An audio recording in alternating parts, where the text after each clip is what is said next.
Gill here, your real estate guru, bringing you another installation of Real Estate 101. If you've ever done business with me or if you ever talked to me about my business, you know that I want to make sure that my clients are comfortable with the home buying or selling process and that they understand what's happening to them. To that end, I'm here today with Jason Brown from Simplify Inspections, and we're going to talk about inspections, as you might have guessed. Jason, could you tell us a little bit about yourself? Yes, my name's Jason Brown, Simplify Home Inspections. I actually come from a construction background. Started out about 14, 15 years old, floating out concrete behind a curb and gutter machine. Okay. I can honestly say I've probably done most of the neighborhoods in Johnson County, from 1994 through about 2000, over the summers working on that. So I've always been in the construction business. When I got out of the Marine Corps and moved back to Indiana, construction was kind of slow. The housing market bust just wasn't going too well, for finding a job. But I decided, well, I'm gonna go ahead and start a construction company. Okay. And it did very well. And it was actually my wife that thought that I should be a home inspector.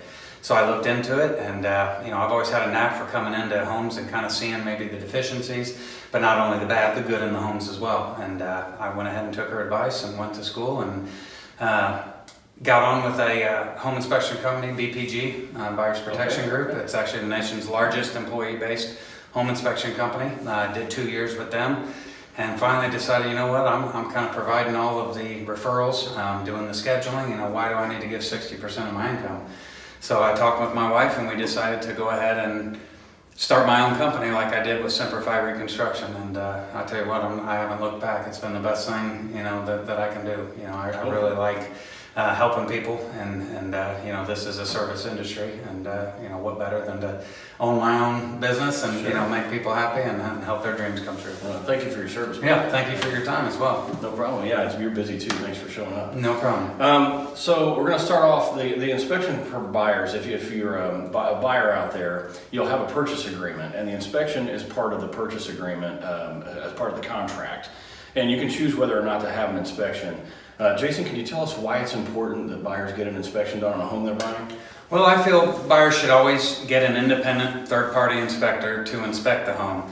And it's not that there's any distrust from the seller, but on a day-to-day basis, a home's mechanics can change. Storms come through, it may have impacted the roof. You could have had a perfect roof and the next day it's hail damaged. Right. It's hard to always take someone for face value, as well. Oh, everything's fine. You want to trust the person, Right. but is it really fine? Mm-hmm. You may not know, the seller from Adam. Mm-hmm. And to just go on that trust and that handshake, those days are kind of over. So really it's to cover, your own rear end, to put it bluntly. But you get a third party, independent, objective inspection. There's no feelings attached with me. I kind of put blinders on. I treat every home, whether it's new or old, any client, whether it's the President of the United States, my mom, or anybody, I treat them all the same. I go in there and I basically, like the house whisperer, I let the home kind of tell me its history. I don't pass judgment on anything. I stay true and faithful, like the Marine Corps Simplify. Cool. I stay faithful to the home and to my client. I feel that I have a fiduciary duty to my client, to provide the best service that I can.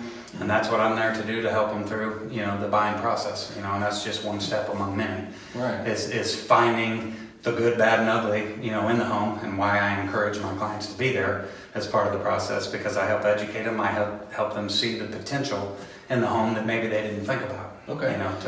You did mention that, the history of the home, the house. I've noticed that a lot of people are getting independent inspections done on new builds. Correct. Even though the city, the county will come out. Sure. Why do you think it's a good idea to have an inspection done on a new build? Well, I think it's a great idea. For one, two pair of eyes are better than one, and we're all human. You have a human factor involved in pretty much anything in life. And Sure. in building homes, a lot of these big outfits that are building these new homes, the turnover rate of subcontractors is very high. And a lot of times these building, the contractor or the project manager, they're not there and they don't know these new subcontractors. And things get missed, things get overlooked. And again, with building inspectors, I feel a lot of times they're overworked, underpaid. I know from experience they get in good with these builders.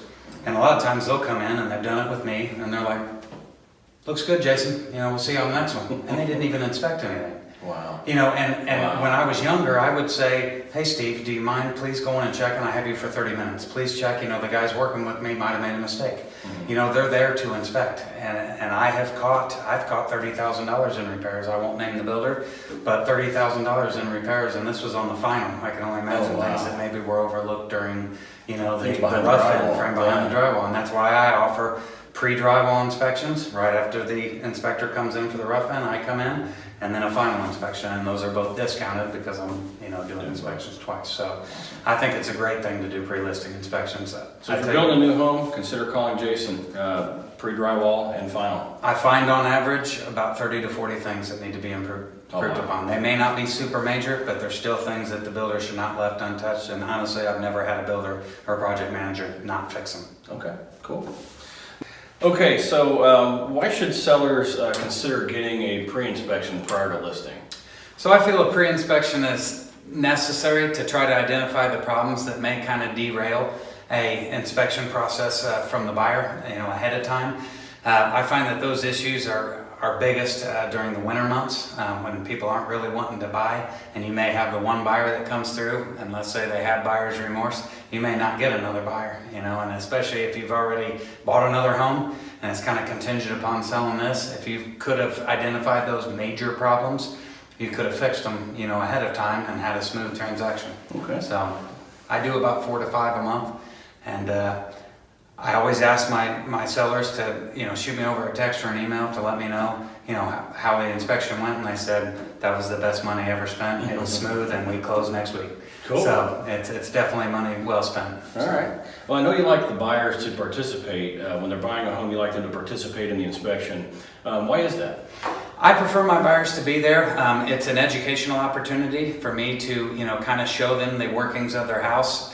Let's say it has a well or septic and they're not used to that. I can let them know, how the well works and operates, what to kind of expect from it, as opposed to city water, how a septic system works and the maintenance that's involved in that. And seeing a report in 2 dimensions on a piece of paper on a computer screen is not necessarily, as beneficial to seeing it in real time and in person. Right. I do my best to describe what a problem is, where it's located, who to get a hold of, and why. But it's nice when you see that report, you can say, oh, I remember Jason, showing me that, and now it kind of makes sense. Sure. And it just makes the whole process easier when it comes down to negotiating and going and finding contractors because you've seen the problem firsthand. Right, and you can also kind of tell them, hey, I'm going to put this down, but it's not necessarily a big deal. Correct, Yeah. correct, exactly. I can help kind of, instead of making mountains out of molehills, I can basically let them know that this really isn't that big of a deal, and hey, here's different ways to try to fix that, and that everything is fixable. So Yeah, and I found a lot of times the inspection process can be more stressful than the initial negotiation. Can you tell us why you think that is?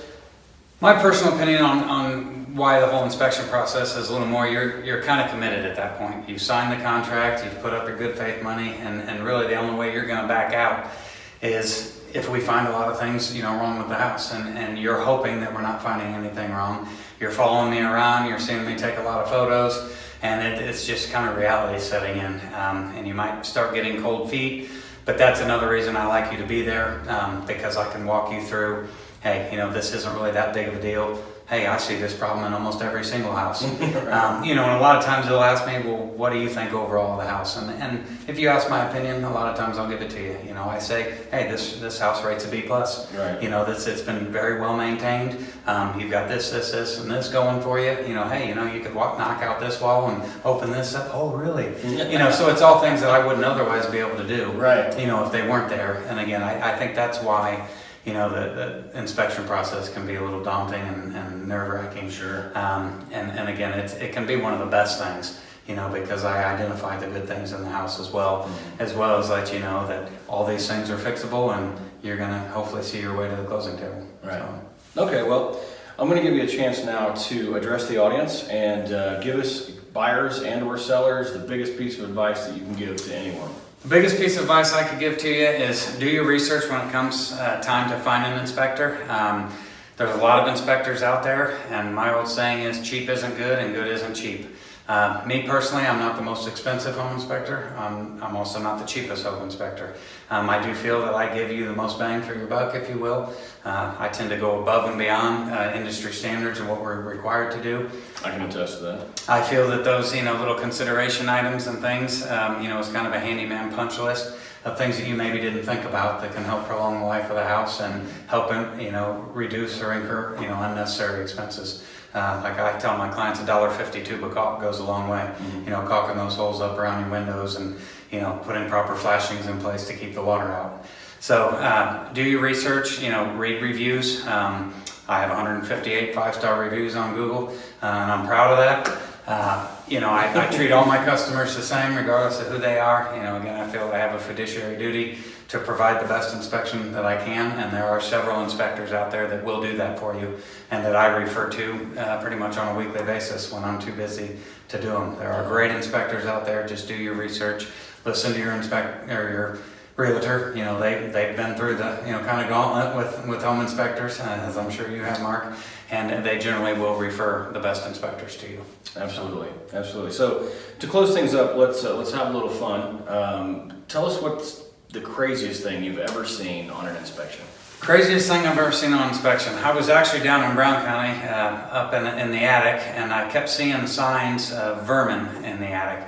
And it's sometimes easy. I can normally pick out bats, their droppings, bat guano, looks distinctive, they're little pellets.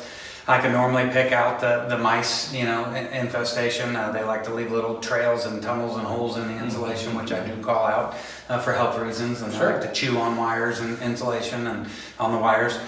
But I saw some beady eyes staring at me, and I started taking the flashlight, and the droppings I saw were kind of a cross between bats and mice. And I get over, and all of a sudden something comes flying at me, and it was a flying squirrel.